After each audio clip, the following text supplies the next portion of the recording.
आज खाने में क्या बना है? पता नहीं, अम्मी को पता होगा। पूछ जरा। अम्मी, आज खाने में क्या बना है? ये लो। ये क्या है? ये तो बासी है, मैं नहीं खाऊंगी। बासी कहाँ है? रात को ही तो बनाया था। नहीं नहीं, आपको पता तो है मैं रात का पड़ा खाना नहीं खाती हूँ, मैं नहीं खाऊंगी। वाह बेटा, एडे तुम्हारे नखरे। तू खाएंगी? नहीं मम्मा, मुझे भूख नहीं है।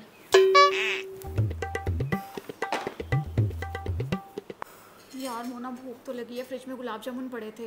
हाँ पड़े तो थे। अच्छा रुको, मैं देखती हूँ। हाँ।